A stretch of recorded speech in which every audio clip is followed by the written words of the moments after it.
Hi friends, അപ്പോൾ നോമിനേഷനിൽ ആരൊക്കെയാണ് വന്നതെന്ന് ഞാൻ ലൈവ് അപ്ഡേഷൻ പറയാൻ വന്നതാണ്. ഫസ്റ്റ് തന്നെ അനീഷിനോട് ബിഗ് ബോസ് ചോദിക്കുകയാണ്, അനീഷിന് നോമിനേഷൻ പവർ തിരിച്ചു കിട്ടിയല്ലോ, അപ്പോൾ ഓപ്പൺ നോമിനേഷൻ വേണോ അതോ കൺഫെഷൻ റൂമിൽ പോയുള്ള നോമിനേഷൻ വേണോ ചോദിക്കുകയാണ്. അപ്പോൾ അനീഷ് പറയുന്നുണ്ട് ഓപ്പൺ നോമിനേഷൻ മതിയെന്ന്. അതിനുശേഷം പിന്നെ നോറയോടാണ് ചോദിക്കുന്നത്, ഡയറക്റ്റ് നോമിനേഷൻ ചെയ്യാനുള്ള പവർ ഉണ്ടല്ലോ നോറക്ക്. അപ്പോൾ ആരെയാണ് നോമിനേഷൻ ചെയ്യുന്നത് ചോദിച്ചപ്പോൾ അക്ബറിനെയാണ്. അക്ബർ കുത്തിത്തിരിപ്പാണ്, മാനിപ്പുലേറ്റീവാണ് എന്നുള്ള രീതിയിലൊക്കെ പറഞ്ഞിട്ട് അക്ബറിനെ ഡയറക്റ്റ് നോമിനേഷൻ ചെയ്തു. അതിനുശേഷം പിന്നെ കഴിഞ്ഞ പ്രാവശ്യം ഓപ്പൺ നോമിനേഷൻ ചെയ്തവർ ഇപ്രാവശ്യം കൺഫെഷൻ റൂമിലും നോമിനേഷൻ ചെയ്തവർ ഓപ്പൺ നോമിനേഷനും ആണെന്നാണ് ബിഗ് ബോസ് പറഞ്ഞത്. അപ്പോൾ ഫസ്റ്റ് നോമിനേഷൻ ചെയ്യാനായിട്ട് വന്നത് ഷാനവാസാണ്. ബിന്നിനെയാണ് ചെയ്തത്. കുത്തിത്തിരിപ്പാണ്, കഥ ഉണ്ടാക്കുകയാണ്, മറ്റുള്ളവരുടെ സങ്കടം മുതലെടുത്ത് അതിലൊരു കഥ ഉണ്ടാക്കിയിട്ട് മറ്റുള്ളവരെ അടിക്കാനുള്ള വടിയായിട്ടാണ് യൂസ് ചെയ്യണത് എന്നും, പിന്നെ അഭി വിശ്വാസവഞ്ചനയാണ്, കൂടെ നിന്നിട്ട് ചതിക്കുന്നത് എന്നുള്ള രീതിയിൽ ഇവർ രണ്ടുപേരും നോമിനേറ്റ് ചെയ്തത്. അടുത്തത് ഓപ്പൺ നോമിനേഷനാണ്. ജിസേൽ വന്നിട്ട് അഭിനയാണ് പറഞ്ഞത് സേഫ് ഗെയിമാണ്, ഒരു പോയിന്റ് ഇല്ലാതെയാണ് സംസാരിക്കുന്നത് എന്നൊക്കെ. പിന്നെ രണ്ടാമത് ബിന്നിനെയാണ് പറഞ്ഞത് മറ്റുള്ളവരുടെ പ്രോബ്ലംസിൽ കയറി ഇടപെടുകയാണ്, സ്വന്തമായിട്ട് ഗെയിമൊന്നുമില്ല എന്നുള്ള രീതിയിൽ. പിന്നെ നിവീൻ വന്നു. നിവീൻ കൺഫെഷൻ റൂമിലായിരുന്നു. ഒരു ഷാനവാസിനെയാണ് പറഞ്ഞത് ഒരു ക്വാളിറ്റി ഇല്ലാത്ത എന്ത് തോന്നിയ വാസവും വിളിച്ച് പറയുന്ന എന്തിനോ വേണ്ടി തിളക്കുന്ന സാമ്പാറാണ്, മാനിപ്പുലേഷനാണ് എന്നൊക്കെ പറഞ്ഞു. പിന്നെ ആദിലിനെ സെക്കൻഡ് പറഞ്ഞത് ടാർഗറ്റ് ചെയ്യുന്നു ലേഡി ഷാനവാസാണ് എന്നുള്ള രീതിയിലൊക്കെ. അടുത്തത് അനീഷാണ്. Open nomination. ആദിലിനെയാണ് ഫസ്റ്റിനെ വന്ന് പറഞ്ഞത്.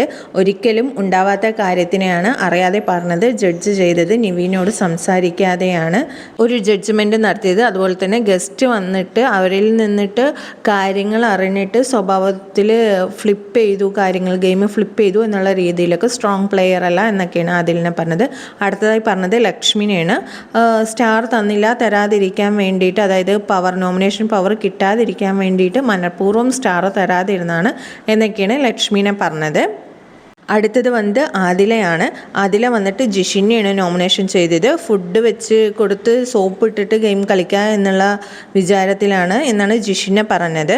അടുത്തതായി പറഞ്ഞത് അനീഷിനെയാണ്. ഗസ്റ്റിനോട് ഒപ്പീനിയൻ ചോദിച്ചിട്ടൊന്നല്ല ഞാൻ ഫ്ലിപ്പായത്, പിന്നെ നിവീനോട് ഞാൻ നടന്ന കാര്യത്തിന് സോറിയൊക്കെ ചോദിച്ചതാണ്. അനീഷാണ് ശോഭ ഗസ്റ്റിനോട് ഭയങ്കര മോശമായി പെരുമാറിയത് എന്നൊക്കെ പറഞ്ഞു. അടുത്തതായിട്ട് ഓപ്പൺ നോമിനേഷനിൽ ലക്ഷ്മിയാണ് വന്നത്. ഫസ്റ്റ് പറഞ്ഞത് ജിസേലിനെയാണ്. സെൻസിറ്റീവാണ്, ഫുഡ് ഉണ്ടാക്കി കുറിച്ച് സോപ്പിട്ട് നിൽക്കുക എന്നുള്ള ഇതാണ്, കുറേ ഫേവറിസമാണ്, വർക്കൊന്നും ചെയ്യില്ല, വെറും കിച്ചണിൽ റൊട്ടി മാത്രം ഉണ്ടാക്കുകയുള്ളൂ, സേഫ് ഗെയിമാണ് എന്നൊക്കെ പറഞ്ഞത്. സെക്കൻഡ് ജിഷിനെയാണ്. നോമിനേഷൻ ഫ്രീ ആയത് സ്മോക്കിംഗ് നടത്തില്ല എന്നൊക്കെ പറഞ്ഞിട്ടാണ്, പക്ഷേ നമ്മളെയൊക്കെ പറ്റിക്കുകയായിരുന്നു എന്നുള്ള രീതിയിലൊക്കെയാണ് പറഞ്ഞത്. പിന്നെ ഫുഡ് ഉണ്ടാക്കി കൊടുത്ത് എല്ലാവരും സോപ്പിട്ട് നിൽക്കാന്നുള്ളതല്ല ഇവിടെ ഗെയിം എന്നൊക്കെയാണ് പറഞ്ഞത്. അടുത്ത അനുമോൾ വന്നിട്ട് ലക്ഷ്മിനെയും സാബുമാനെയാണ് പറഞ്ഞത്. രണ്ടാളും ആക്റ്റീവ് അല്ല എന്നാണ് പറഞ്ഞത്. അടുത്തായിട്ട് ആര്യനാണ് ഓപ്പൺ നോമിനേഷന് വന്നത്. അനീഷിനെയാണ് പറഞ്ഞത്. അനീഷ് പ്രേക്ഷകരെ തെറ്റിദ്ധരിപ്പിച്ച ഒരു ഗെയിമാണ് നടത്തിക്കൊണ്ടിരിക്കുന്നത്, സത്യസന്ധനാണെന്നുള്ള രീതിയിൽ. പിന്നെ ഫ്രണ്ട്ഷിപ്പ് ഇല്ല എന്നൊക്കെ പറഞ്ഞിട്ട് ഇപ്പോൾ ഷാനവാസിൻ്റെ കൂടെ ഫ്രണ്ട്ഷിപ്പായി ഗ്രൂപ്പിസം തന്നെയാണ് ഇപ്പോൾ അനീഷും ഇവിടെ ചെയ്തുകൊണ്ടിരിക്കുന്നത്. പുറത്തു നിന്ന് ഹിൻഡ് കിട്ടിയത് കൊണ്ടാണ് ഇപ്പോൾ ഒരു ഫ്രണ്ട്ഷിപ്പ് ഗെയിമിലേക്ക് എത്തിയത് എന്നുള്ള രീതിയിലൊക്കെ. പിന്നെ രണ്ടാമത് പറഞ്ഞത് ബിന്നിയെയാണ്.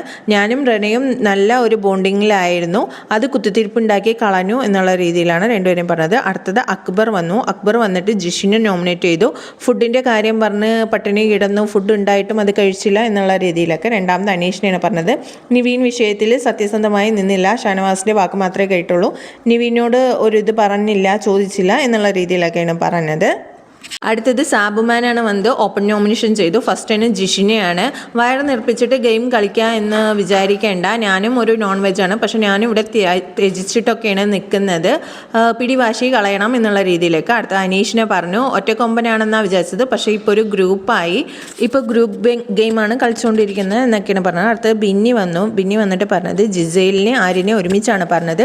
രണ്ടുപേരും ഫ്രണ്ട്ഷിപ്പ് കോംബോ പിടിക്കുകയാണ്. ഒരാൾ പാത്രം കഴുകി കൊടുത്തും വാഷ്റൂം കഴുകി കൊടുത്തും ക്ലോസറ്റ് കഴുകി കൊടുത്തൊക്കെ നടക്കുന്നു. മറ്റേ ആൾ ആണെങ്കിൽ കുക്ക് ചെയ്ത് കൊടുത്തിട്ട് ഒരു ഗെയിം പിടിക്കുകയാണ്, ഡ്രസ്സൊക്കെ കഴുകി കൊടുക്കുകയൊക്കെയാണ്. അവരങ്ങനെ ഒരു കോംബോ പിടിച്ചാണ് ഇവിടെ ഗെയിം കളിക്കുന്നത് എന്നാണ് പറയുന്നത്. അടുത്ത ഓപ്പൺ നോമിനേഷന് ഓണിയലാണ് വന്നത്. ഷാനവാസിനെയാണ് പറഞ്ഞത്. ഗോൾഡൻ ആഷ്ട്രേ ആണ്. ആഷ്ട്രേ ഗോൾഡ് ആണെങ്കിലും പർപ്പസ് ആഷ്ട്രേ തന്നെയല്ലേ, കുറ്റബോധമൊന്നും ഉണ്ടായിട്ടില്ല, നിവീനോട് സോറി പറഞ്ഞത് എന്നുള്ള രീതിയിലൊക്കെയാണ് പറഞ്ഞത്. അടുത്തതായിട്ട് ജിഷിനെയാണ് പറഞ്ഞത്. ജിഷിൻ വെജ് കറി ഉണ്ടാക്കിയിട്ടും അത് ശരിയായില്ല അല്ലെങ്കിൽ ആ കറി ഇതാക്കിയില്ല എന്ന് പറഞ്ഞിട്ട് ഒരു പട്ടിണി കിടക്കുകയും ഒറ്റപ്പെടൽ സ്ട്രാറ്റജി എടുക്കാൻ നോക്കുകയൊക്കെയാണ് ചെയ്തത്. അതിൻ്റെ ആവശ്യം ഉണ്ടായിരുന്നില്ല എന്നുള്ള രീതിയിൽ. അടുത്തതായിട്ട് അബിയാണ് വന്നത്. അബി വന്നിട്ട് ആര്യനെയാണ് പറഞ്ഞത് ഒറ്റയ്ക്ക് കളിക്കില്ല, ജിസേലിൻ്റെ അടിമയാണ്, പവാട വരെ കഴുകി കൊടുത്ത് ഗെയിം കളിച്ചുകൊണ്ടിരിക്കുകയാണ് എന്ന് പറഞ്ഞു. അടുത്തത് ലക്ഷ്മി ആക്റ്റീവ് അല്ല എന്നാണ് പറഞ്ഞത്. അടുത്തായിട്ട് ജിഷിൻ വന്നു. ജിഷിൻ അനുമോളെയും സാബുമാനെയാണ് പറഞ്ഞത് രണ്ടുപേരും ഗെയിം കളിക്കുന്നില്ല എന്നാണ് പറഞ്ഞത്. അപ്പോൾ ഇവിടെ നോമിനേഷനിൽ വന്നിരിക്കുന്നത് ആരൊക്കെയെന്ന് വെച്ചാൽ ഡയറക്റ്റ് നോമിനേഷനായിട്ട് അക്ബറും 2 വോട്ടുകളോട് ആര്യൻ, ജിസേൽ, സാബുമാൻ, ഷാനവാസ്, ആദില ആൻഡ് അബി, 3 വോട്ടുകളോട് ലക്ഷ്മി, ബിന്നി, 4 വോട്ടുകളോട് അനീഷ്, 5 വോട്ടിൽ ജിഷിനാണ് ഇവിടെ വന്നിരിക്കുന്നത്. നോമിനേഷനിൽ നിന്ന് രക്ഷപ്പെട്ടവർ നൂറ, നിവിൻ, അനിമോൾ, ഓണിയൽ ഇവരൊന്നും നോമിനേഷനിലും എത്തിയിട്ടില്ല. അപ്പോൾ ഇതൊക്കെയാണ് നോമിനേഷൻ്റെ വിശേഷങ്ങൾ. So thank you for watching.